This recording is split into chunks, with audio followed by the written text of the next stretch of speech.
Hi everyone and welcome to your first graded cooking demonstration. Today we're going to be taking a look at making roasted sweet potato and black bean quesadillas. So let's start off with making sure that you've downloaded the recipe and we'll start reading it together before we get started. The first thing I've done to get started is to make sure that I have all the necessary ingredients and materials placed out. The next thing I need to do is set my oven, so I hit bake, up to 430 degrees.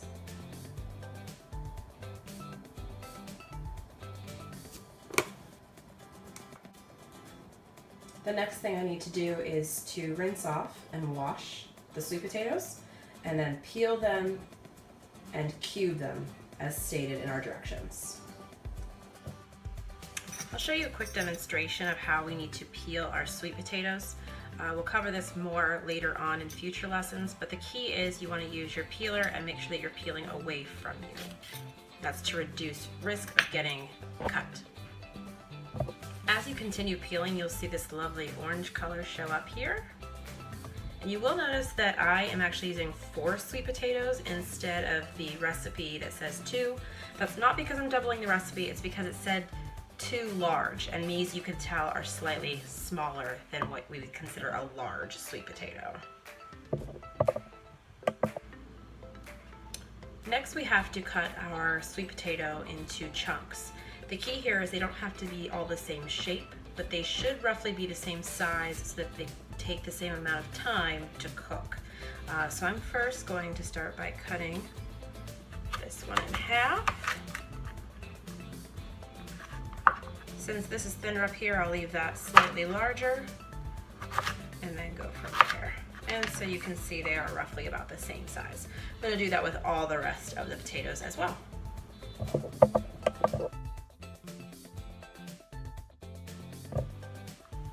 The next step is adding the oil and all my spices into my sweet potato mixture and then mixing it up before I put it onto my baking pan.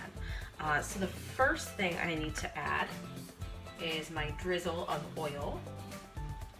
So for this one, like they said, we can use olive oil like I have here, or I can even use canola oil, as they said that that would actually help caramelize it a little bit more. So that's what I'm actually going to use. A little drizzle of canola oil, as you'll see here. There we go. We'll toss that around and make sure everything's evenly mixed. But once again, if you want to follow the recipe exactly, you can use olive oil. Next, I'm going to add my spices. So the first one on the list is a teaspoon, which I have here, of my smoked paprika.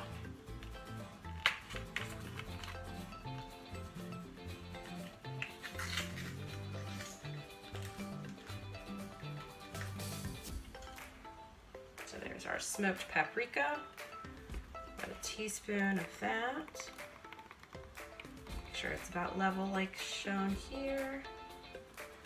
And I'll sprinkle it around a little bit, try to spread it out. Okay. Next, I need to add a teaspoon of ground cumin.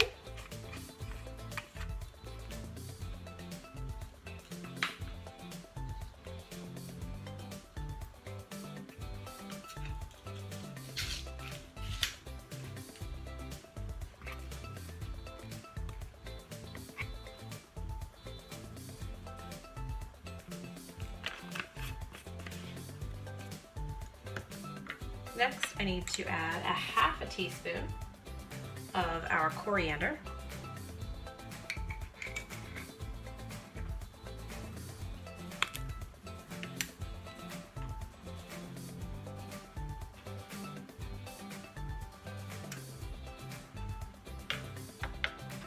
And lastly, a quarter teaspoon of cayenne pepper.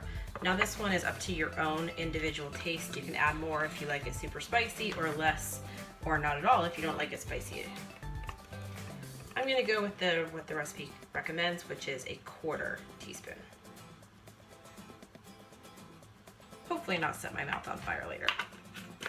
Alright, so now all that's in there, I'm going to take my spoon here and just stir everything around to get a good coating on all the sweet potatoes.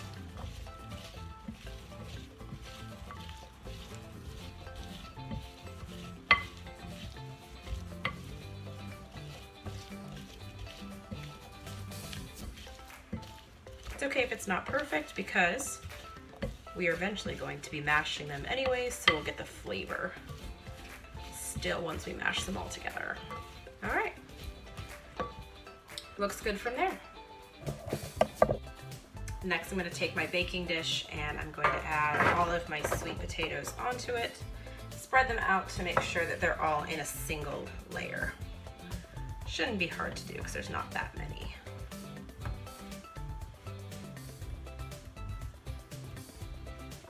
All right, excellent. Now remember, we're going to be sticking this in our preheated oven. It was preheated to 430 or 425 degrees Fahrenheit if we're estimating, and then we have to make sure that they are in there for about 30 to 40 minutes. My suggestion would be so they don't caramelize too much just in the bottoms. Give it about 15 or so minutes, mix them all up, and then let it go for another about 15 to 20 minutes.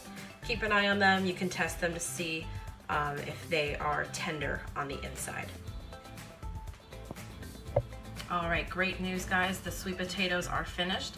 Now I will warn you, because I cut mine up a little more finely, they actually only took 15 minutes to cook all the way through.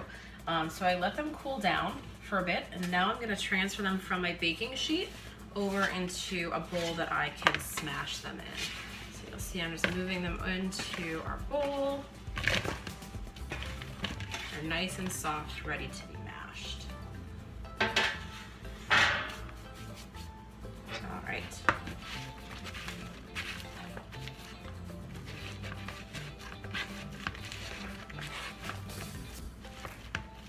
You saw that lovely caramelization color as well. And I may have snuck one and tried it, and it tastes delicious. So I can't wait to see how this all turns out.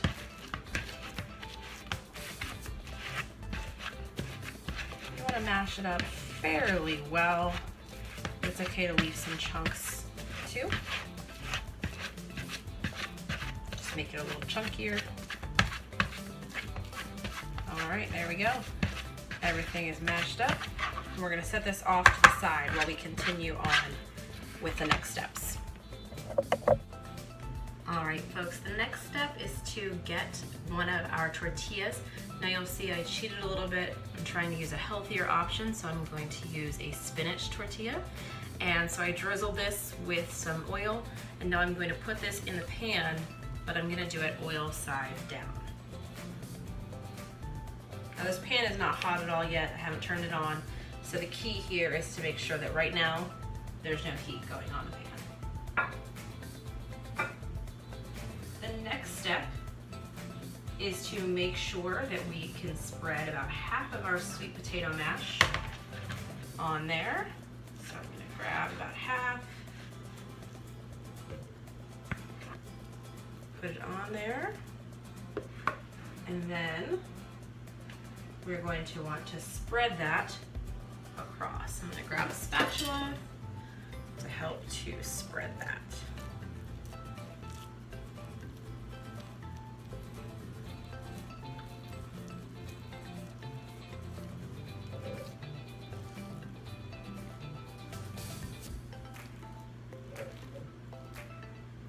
I'm going to make sure you get it as even as possible, just to make sure you have all the same flavors in each bite.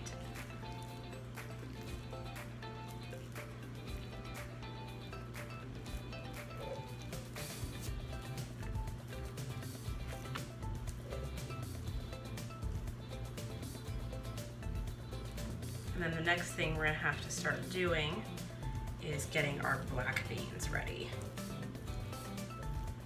So remember, we're gonna be using a half a can of black beans. We need to get those all rinsed off. All right, now that I have my rinsed off black beans, and the key here is to rinse them until the water is running clear. I'm taking about, so that's the full can. The recipe calls for half of the can, and then each quesadilla gets half of that. So this is about a quarter of the can. Ends up being about a quarter cup in all honesty. So we want to sprinkle these on, spread them out evenly amongst the quesadilla. And again, this is not heated, so you can kind of use your hands to move them around to spread them out, or you can use a spatula if you don't want to get your hands dirty, that's fine too. Looks about even there. All right, and then the next step here is that we want to add 1 handful of cheese and a squeeze of lime juice and any additional seasoning that you want to add, like salt or pepper. Now while I'm adding the cheese, this is actually where we can kind of talk about some modifications that we can make to this recipe. So for example, for those of you that are vegan, instead of using a sharp cheddar or a mild cheddar cheese, you could use vegan cheese. For those of you that have a gluten allergy or celiac, you can also easily find some gluten-free tortillas, or you could even use this mixture that we've made and heat it up by itself and make it into a lettuce wrap. I'm just adding a little bit more cheese because I like my quesadillas really cheesy. How much you add is kind of flexible. Obviously that's going to change some of the calorie count, but in this case I think it's worth it. Alright, so I've added my cheese on there, and I need the juice from half of a lime. So just cut the lime in half and give it a little squeeze over it, and then we'll be all set.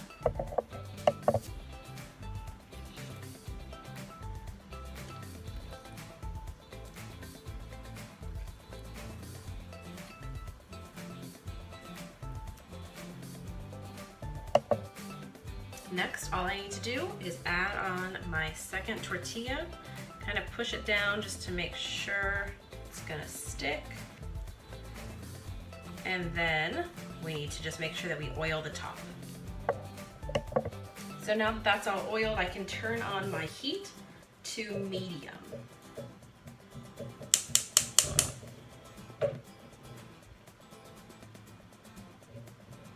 That's about a 5 on my gas stove.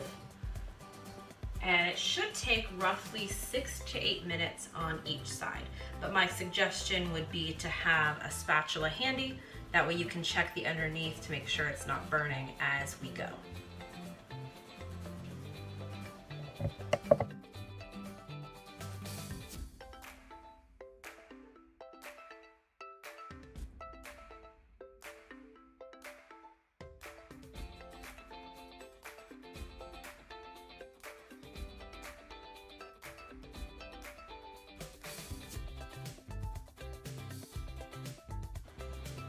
All right, and that's a wrap on our quesadilla. So if you accidentally walked away to put some dishes in the sink and clean up a little bit and you got a little burn spot like I did, it's completely okay, because if you notice, I made sure to serve it with that spot down. And then served it with some guacamole. Enjoy, guys.